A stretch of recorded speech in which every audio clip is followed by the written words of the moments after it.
this app be something on the radar of 1 million Lagosians, and then you should be able to use that awareness to answer some questions for those in your lives who may be afflicted by this disorder. Joining me to create that illumination for us is an OBGYN. Her name is Dr. Moji Aderomu. Thank you so much for joining us on the show. Thank you for having me on the show. So, you're doing an awesome. So, first question, can I say PCOS? No. No. Let's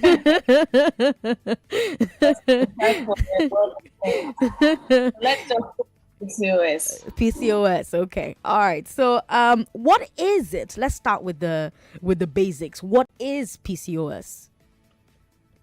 All right. It's a complex endocrine, and by endocrine means that there's hormones that are produced in one place, and then this elaborates all over the body. So it's a complex disorder. The basis of making a diagnosis most of the time is the characteristic appearance of the ovaries on ultrasound scan. Okay. So yes, so but it's not just an ovarian disorder. It has effects on other parts of the body as well. Okay. So the effects are not just limited to the woman's ovaries. Okay. Exactly. Okay. Yeah. There's no single way to say how it is inherited or whatever, but there's so many genetic things that come into play with it. So because there's no single thing to say this is what causes it, like malaria is caused by the Anopheles mosquito. So if you are able to get rid of the mosquito, you get rid of malaria. So there's no particular way to say this is what causes polycystic ovarian syndrome, and then is how to avoid it. Now, you said it doesn't affect only the ovaries. Tell me more about that. Where else does it affect? What else does it affect? Okay, so the when a woman has polycystic ovarian syndrome, there are many other things that will eventually come into play in her body. Okay. So there are things like the hyperinsulinemia, elevated levels of insulin. We all need insulin to break down our food. Okay.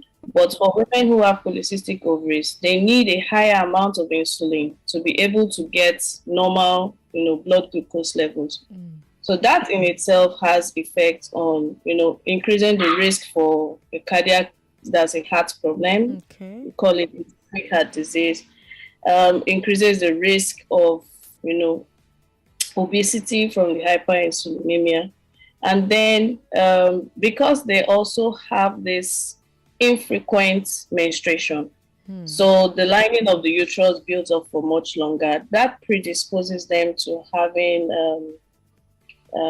problems within the lining of the womb, where we call endometrial hyperplasia. And then if it's unchecked and goes on for a long time, it can actually be the focus of an endometrial cancer. That's cancer affecting the lining of the womb. So it's not just ovaries, the different things, the different hormones that come into play also have other things they get involved in. Now let's talk about the symptoms, because so far we've said we don't know what exactly causes it. Sometimes it's a pre-genetic disposition. We don't quite know yet what causes it. But what are the symptoms? What should make me go to a doctor once I start noticing that, okay, my body is doing this thing? Maybe it's PCOS. Let me go to a doctor and find out. Okay, the commonest symptom is infrequent menstruation. Okay. So when it comes to fertility in the reproductive age group, and that's defined by women between ages 15 and 49, it is assumed that if a woman is having her menses regularly, then she's ovulating regularly. Okay. In about 90% of cases, yeah, that's true. But there are some women who still have their menses regularly but do not ovulate regularly. Okay. So they may not know. But in those who are not even having their menses regularly, that on itself should make them go see a doctor. Okay, so every woman should have a menses every 21 to 35 days. That's the normal. So if it's longer than that, maybe the menses comes every 60 days, then the woman should actually be worried and go see a doctor to say, I think there's something off, because I'm not getting my period as I should, in the longest time of 35 days. Other things that may come into play when you're asking a woman to pay attention to symptoms is acne. Women who have polycystic ovaries usually do have acne. Okay. They have some increase in the body hair. We call that hirsutism. Okay. And those things are reflections of the hormones because there's a higher level of what we'll call masculine hormones. Okay. So the body hair growth will be increased, acne increased, so they begin to say, I think this, my girlfriends don't have this, I do. Maybe I should, get it checked out. Okay. Yeah. Okay. Although most women who have, or let me say, a number of women who have polycystic ovaries are on the obese side, we still have really slim women who have polycystic ovaries. Okay. So the advice for losing weight will not apply to a very slender person. To start. Right. Exactly. Yeah. So acne, increased body hair growth, infrequent menses, obesity that just seems stubborn. You are doing diet, you are doing exercise, and it's just not going. It may have an underlying hormonal basis for it, and that should prompt a young woman to get herself checked out. Now, is there an age where you're more likely to get it than other ages? Who should be on the lookout? I know you said once you're of reproductive age, but are there like age groups where it's most prevalent? Or let's say I go through life and I'm fine, and then maybe when I hit my 20s or once I hit 30, I start to notice some things. Like, is there an age that I should be looking out for?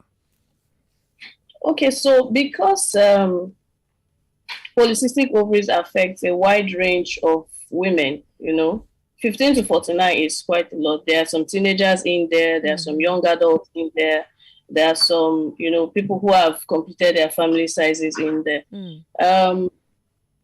It depends on what the symptoms of the woman is, because that is essentially what is going to bring her to a doctor's consulting room. Right. A teenager may not be so bothered about getting pregnant.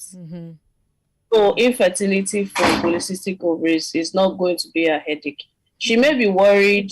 Well, her mother may be worried about the infrequent ovulation. But most teenagers are happy not to have frequent menses because it will affect their lifestyle. So yeah.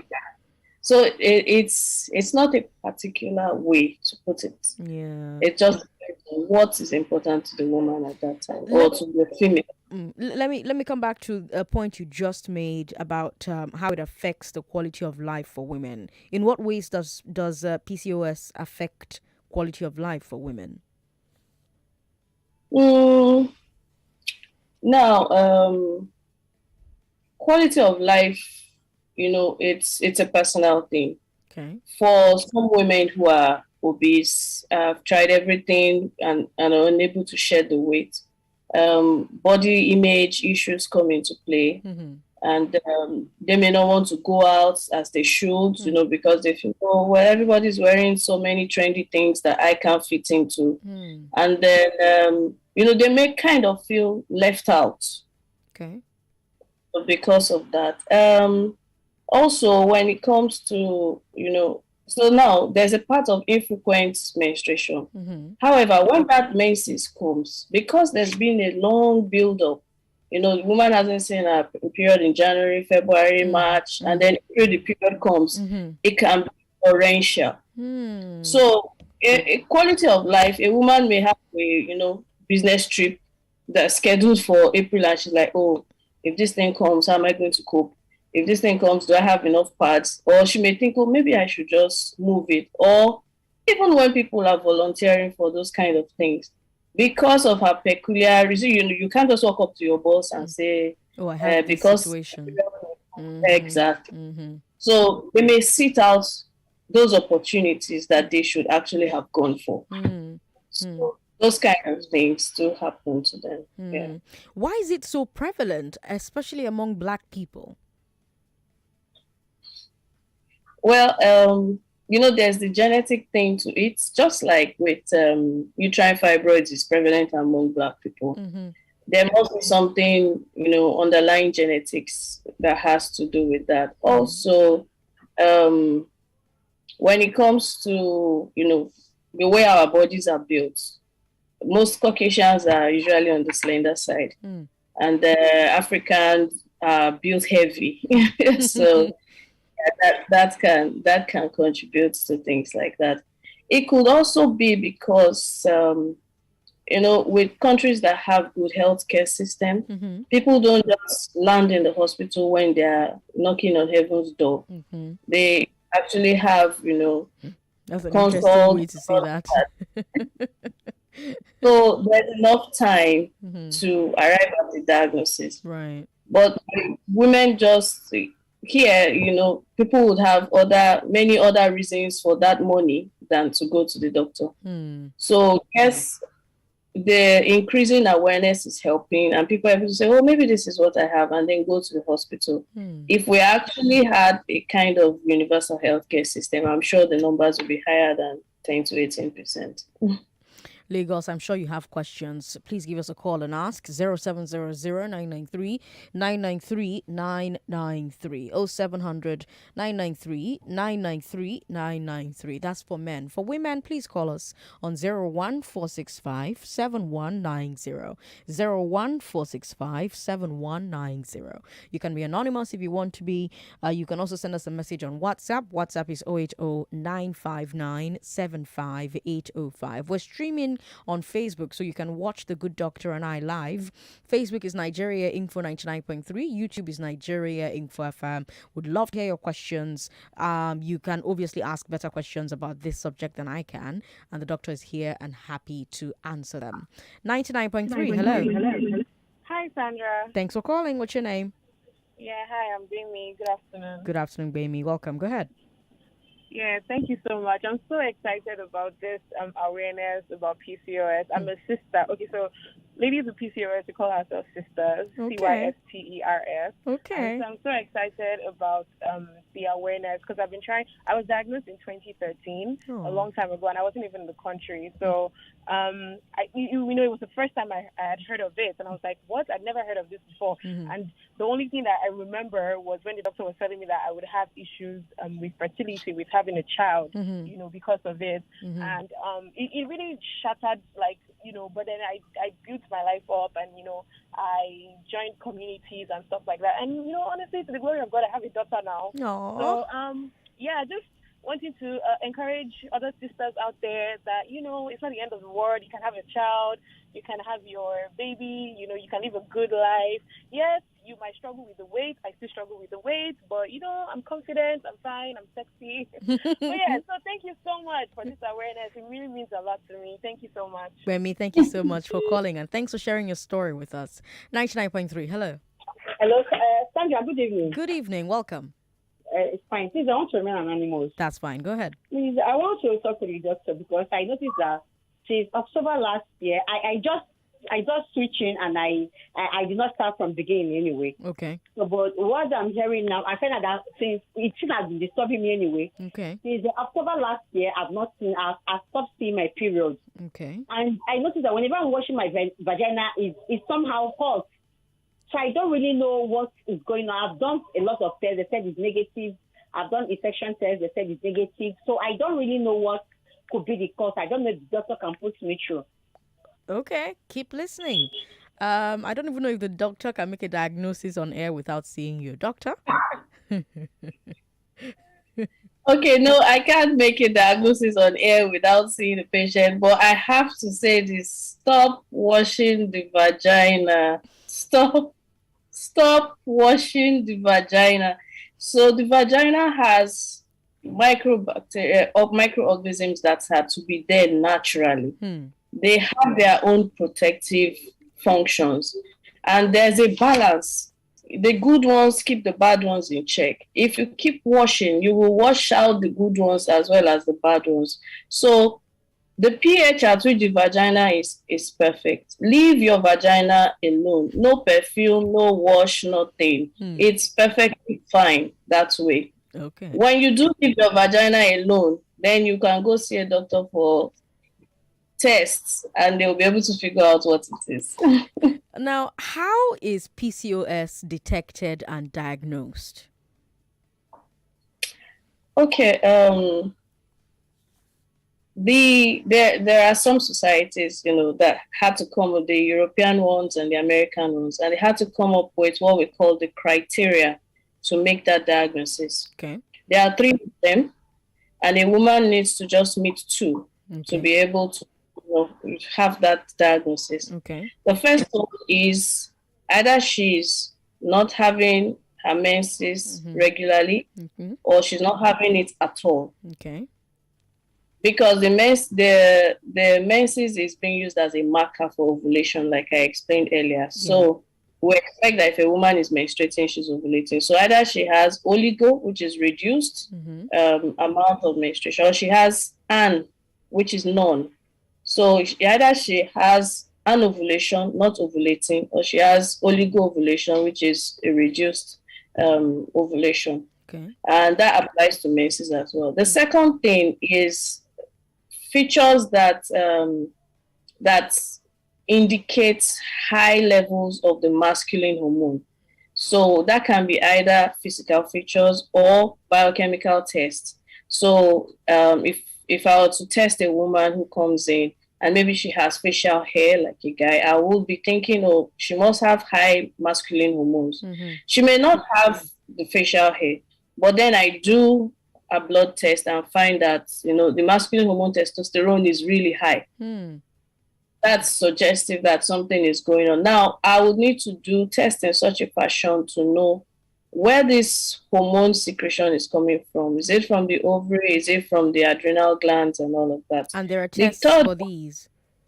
Yes, there are. Okay. There are tests for it. They are all hormone tests. Okay. And for it. The third one is the ultrasound scan, which most women usually would have had one at one point or the other in their lifetime. Ultrasound scan, the pelvic scan, will look at the ovaries, and there's a characteristic way a polycystic ovary looks. There's a distribution, there's a number of the follicles, there's a way to calculate the volume of the ovary, and that information is used to now assess, does this woman meet 2 out of the 3, and then she qualifies to have that diagnosis. Because having a diagnosis is the first step in treatment. You can't treat something you don't know. You have to at least diagnose it and then be able to say, okay, this is a treatment for polycystic ovaries. Now, when it comes to treatments, I tell we don't call them patients, we call them clients. So I tell my clients the treatment depends on what is important to the woman. Most women will come with maybe 2 things. She's not having a period regularly, or she's trying to get pregnant. Okay. Those are very common reasons why a woman will come, woman with polycystic ovaries will come to the doctor. So the treatment depends on what she wants. Are you trying to get pregnant, or you just want your period regularly so you feel like, okay, yes, this is normal for me? And then she can say, okay, for now, I want to just have my periods regularly. Later on, when I'm ready to start a family, then I can come back for treatment. So it's important that they know that this is the reason why they may have delays in, getting pregnant. So that way they don't spend so much time, waiting and waiting and waiting. They already have a diagnosis. So when they are ready, there's a way to manage that. And then that just takes the pressure off of them. So the treatment is aimed at what the woman wants. If you just tuned in, hello to you. Good evening. You're listening to Hard Facts on 99.3 Nigeria Info. Between 5 and 6, we bring you the big hard fact. And today, we're letting you know what you should know about PCOS. PCOS is polycystic ovarian syndrome. It's a medical condition. It affects a lot of women of reproductive age.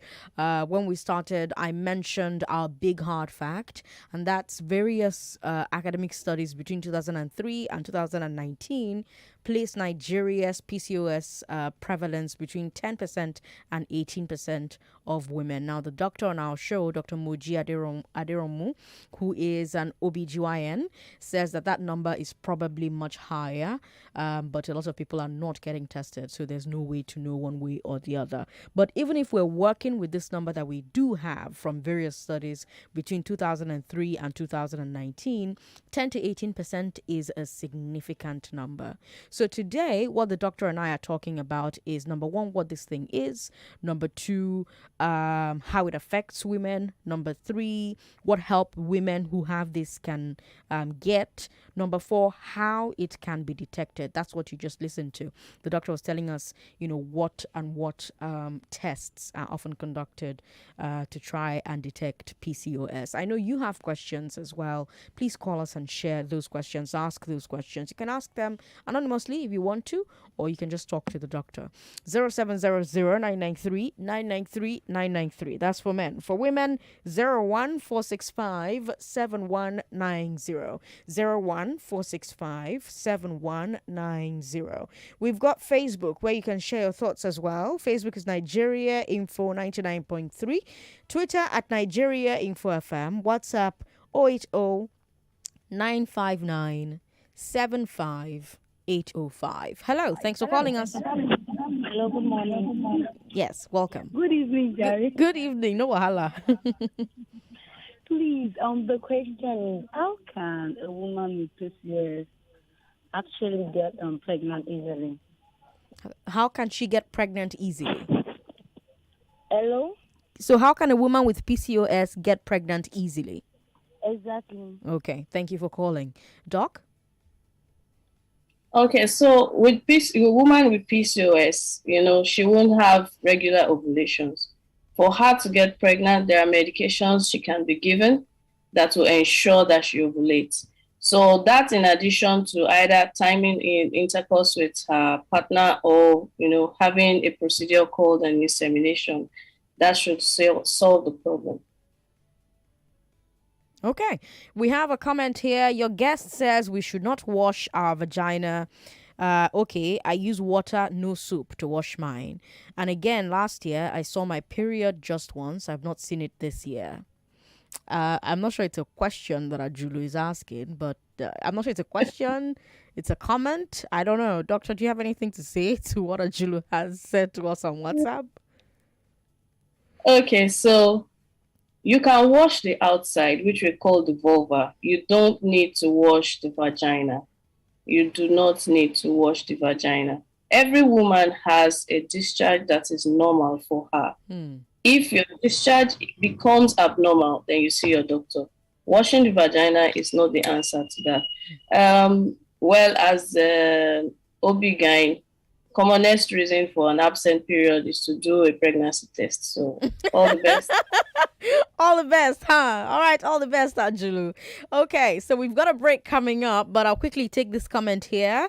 My name is Susan. I've been diagnosed with PCOS for like 15 years now. I must tell you, PCOS is the devil itself. I don't pray my enemy has it. 5 years in marriage, no baby, done all the doables, planning for IVF now, and I hope my miracle finds me soon. I hope your miracle finds you soon as well. All right, I'm sure the doctor has a comment to share on that post on WhatsApp, but we will take a break. We'll go on this break. When we come back, we'll take more of your comments. I have a few more questions myself for the doctor. She'll answer them. She'll answer yours. We'll also take a look at the messages we have on WhatsApp.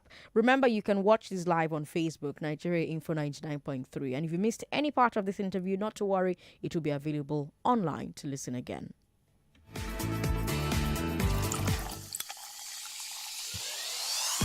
For those who want to make the right choices.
on Hard Facts today.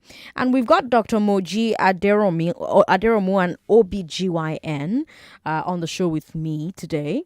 And she's been doing her best to answer what PCOS is, what causes it, what the symptoms are, in what ways it affects quality of life for women, why it's so prevalent. We've also talked about PCOS in relation to black women. She talked about, well, we're built different from Caucasian women. And so this may be a reason why, just like fibroids, PCOS is something that is prevalent amongst black women.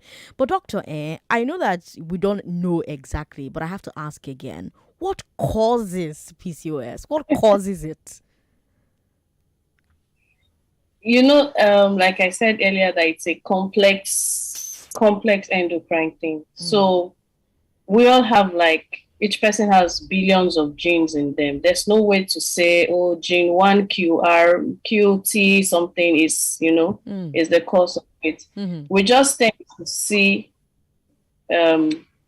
what the product is. That's those genes, how they've interplayed, and then the result is having ovaries that look that way, elevated hormone levels and all of that. So there's no one reason. There's no one cause. Yeah, for this thing. Okay, go ahead. Some women may have it and they don't have symptoms. Some women may have it and have mild symptoms, and some women may have it and they have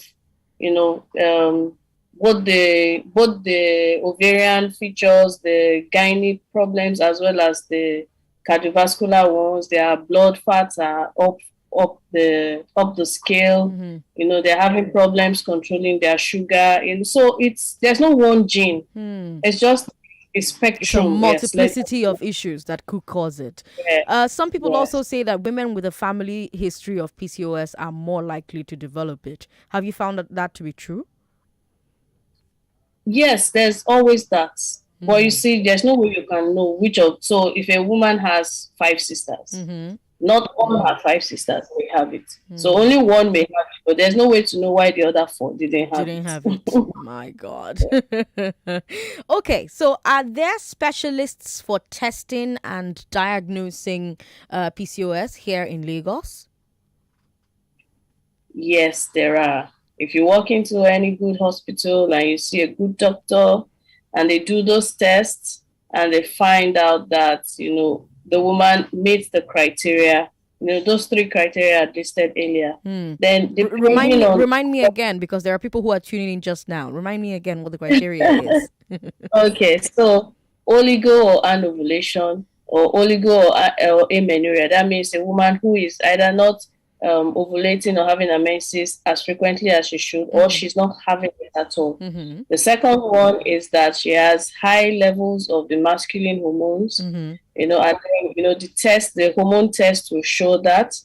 And then the third one is the way the ovaries look on ultrasound.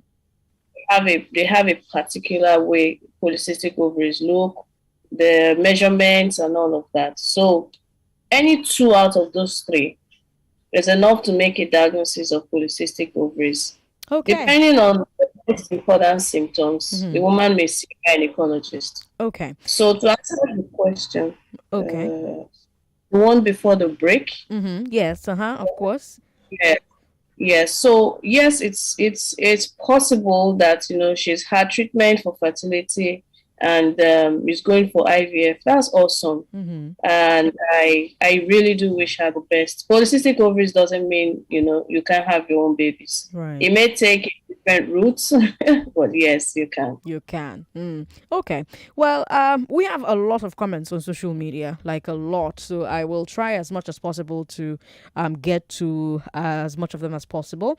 And yes, you can also get in touch with us via the phone lines. Call us on 0700 993 993 993. That's for men. For women, 01465 7190. You're listening to us for the first time and you're wondering, okay, why do they have 2 lines, one for men, one for women? Because even though Nigeria Info has more women listening than men, more men are more likely to call than women. So for every 10 calls we get, 7 of them are men, 3 of them are women. And when we had just one line for everybody to be calling, you're more likely to hear from a man than you are from a woman. And we want to hear from both genders, we want to hear from both sides, right? And so we said, okay, let all the 3 women who are calling be calling the line for women, and all the 7 men who are calling be calling the line for men. That way, whenever you pick the line for women, you're sure you're going to hear a woman's voice, even though sometimes men still call that line and then we chase them away from the line. Whenever you pick the man's line, you're very likely to hear a man's voice. Interestingly, women never call that line. It's always men calling the women's line. So that's why we have 2 lines, one for men, one for women. So please give us a call and ask your questions, and Dr. Moji will try and answer them as best as she can. She can't give diagnosis on air. Her profession doesn't allow her to. Mine doesn't allow me to allow her to give you diagnosis on air. So if you want a diagnosis, you have to go to an actual hospital. I've got an anonymous person here who said he had a girlfriend years back with these symptoms: hair growth, acne, irregular menstrual cycle. Having heard of PCOS then, and she not have missed a period despite we not protecting, I called her attention to it and suggested that she should check herself. She said, God forbid, there's nothing wrong with me. I hope she's not in that frame, but listening to the doctor now, I can only pray that she's right, that nothing is wrong with her. All right, Anonymous, thank you very much. But is it possible to have all these symptoms, doctor, and, not have PCOS? Is it possible? Well, we have to rule it out first of all. Abby, in God we trust. All other things bring data. We've got a message here who says, "Thank you for this information. If a hormonal profile has been done, can it detect PCOS?" That's a question. So those 3 criteria is what will determine the diagnosis of PCOS. So not just the hormone profile. Okay. So those 3 things, the history, the tests, and the scan, will determine if the person has polycystic ovarian syndrome or not. So that person can go with the hormone test results and go see a doctor with it. Okay, go see a doctor with it. And then what? So when it's diagnosed, what are the treatment options? Treatment option is tailored to the particular woman. So, doctor, I'm here. I've been married for 10 years. I don't have a baby. And then after doing all the investigations, you arrive at polycystic ovaries. You then ask, what is important to you? Is it the baby or regular menses? Then the woman may say, oh, well, I think it should be regular menses for a while, and then I'll come back in another 5 years for the baby. That's fine. And the woman may say, oh, it's the baby. I don't even care about not seeing the menses. That's also fine. Now, the woman may say, oh, well, not really. I've had all my kids and, I'm not particularly crazy about having a menses. So it's not that she has any particular problem or concern. And then it just goes on to, lifestyle changes, make sure your blood lipids are fine, make sure you do your sugar checks, you don't have undiagnosed diabetes, and then at least a woman with polycystic ovaries should menstruate minimum once in 3 months to avoid having that buildup of the lining of the womb that may become a focus for a cancer in the future. So such a woman doesn't need a baby, doesn't need regular menses, but to avoid that, she should have a bleed once in 3 months. So the management, it's different. Yeah. Yes. It changes from woman to woman. All right. Favor says, my sister has not seen her period for the past 3 months now. I asked her to go and do a test. And when she went to do the test, they told her that they cannot find any blood in her. They also told her that the blood in her is very black, which is not good for her health, but they did not give her any solution. My sister doesn't look sick. She's very healthy. Please help me ask the doctor, what can she do? Doctor? That doesn't sound like orthodox medicine. So I think that's out of my purview. Okay. We've got Eben Praise. Even praise is talking about amber. What's amber? Oh, even praise. We're going to have to follow that up for you. My God, since December, really? We'll have to follow that up for you. Apologies about that. Let's come back to the phone lines. 99.3. Hello. Hello. Hello. Thanks for calling. Good evening. Good evening. Good evening. Can you speak up so the doctor can hear you? Good evening. Yes. Welcome. Go ahead. Thank you very much. I remain anonymous. That's please. fine. I got married. That was 2013. Okay. Since that time, we have been looking for the fruit of the wood. Though I'm a visually impaired, my wife, she's also visually impaired. But when they now discovered that it was a blockage, so they tried to unblock, but unfortunately, they now refer us to IVF, in which we have been looking for money safe to even go for it. I don't know how it's going to be. So I want to know whether it can the wooden block can still open, because the money for IVF is too much. Thank you very much. Thank you very much. Doctor? Okay, so that's a 2 factor cause for infertility. It's not an ovarian thing. It's not polycystic ovaries. Mm-hmm. If the test had said that the tubes are blocked, the rational way to go is IVF, actually. So while I do acknowledge that the cost is high, I'm sure there are ways that the funds for it will come in. So I wish him the best as he pushes on towards this, and I'm optimistic with him that the funds will eventually come together. 99.3. Hello. Hello, ma'am. Thank you for calling. What's your name, ma'am? Oh, please, I want to ask. Can you off your radio? So almost off your radio. Okay. Mm-hmm. For 1.5 years, now I've not seen my nurses. Okay. So I want to know what is the cause, please. Can I ask how old you are? I'm 46. Okay. Thank you for calling. Doctor? I mean, you can't make a diagnosis, but you can use general advice. Yes. So if you are 46 and you are sure you are not pregnant, then you should see your doctor in person at a hospital or clinic. Based on your age, I'm sure there are reasons why you may not have seen your period.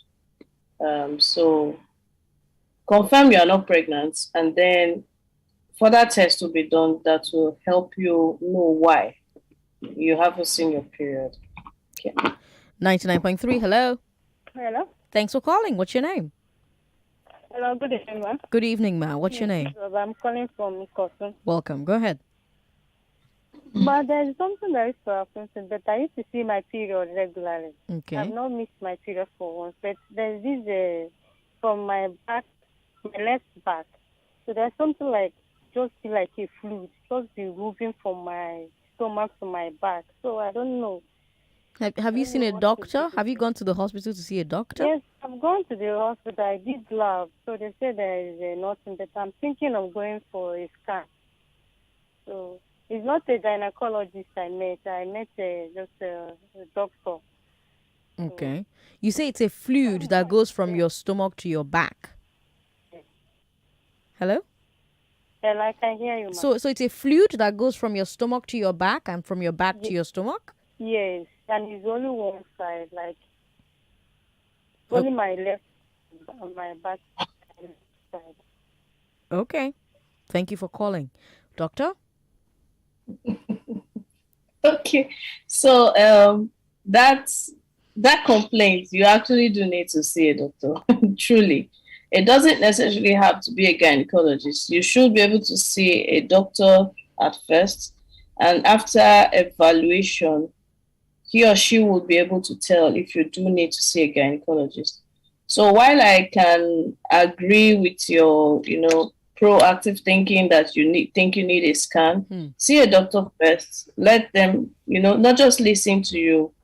Do a clinical examination. There's a lot of information that we get when we actually do examine our clients. And with that, know what appropriate test to do that will help you arrive at the answers you need. Let me come back to PCOS for a bit. Now, is it something that can be cured? It doesn't sound to me like it can be cured. It sounds to me like it's something that is managed. Exactly.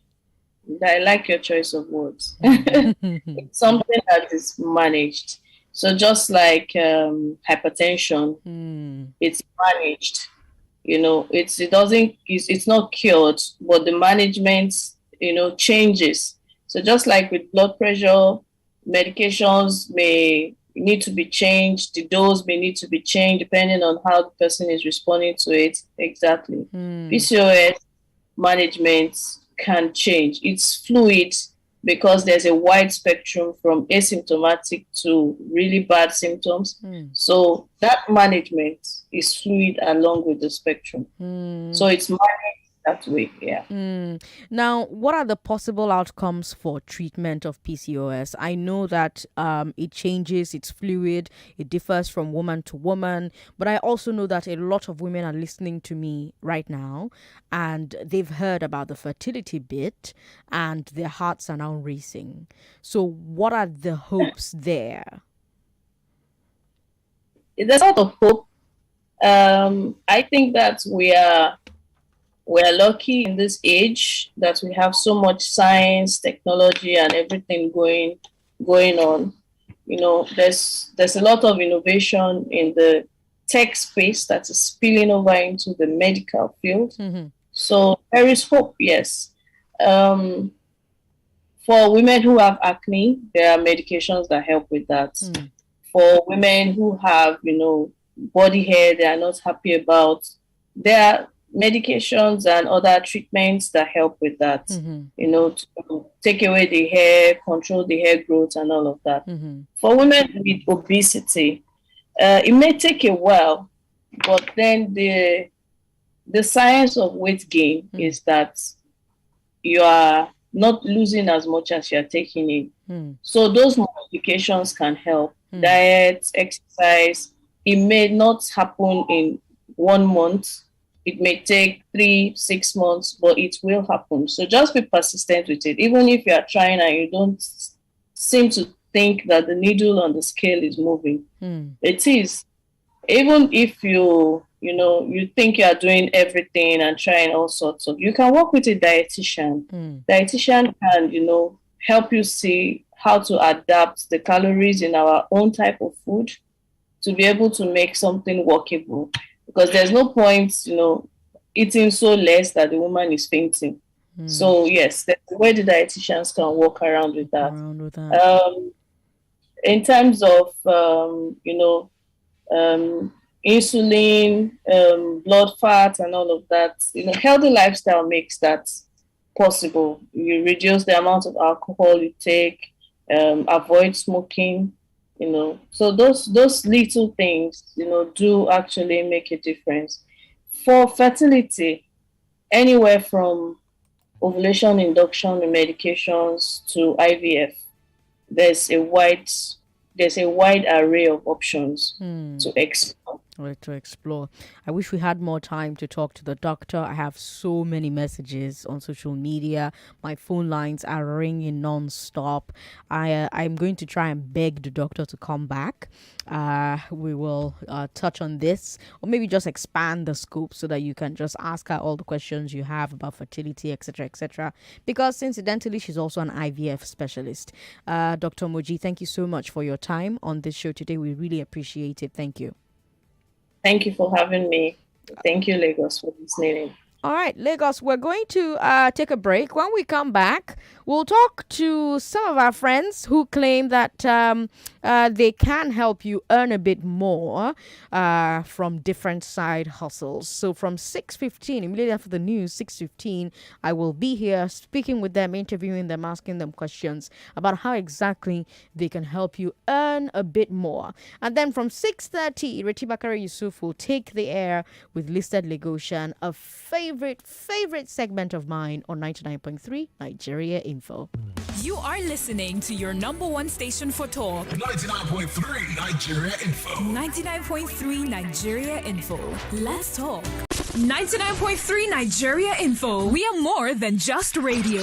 Subscribe to our YouTube channel at Nigeria Info FM. Check us out on Facebook at Nigeria Info 99.3. Follow us on Twitter at Nigeria Info FM and on Instagram at Nigeria Info FM Lagos for live updates as it happens. 99.3 Nigeria Info. Let's talk.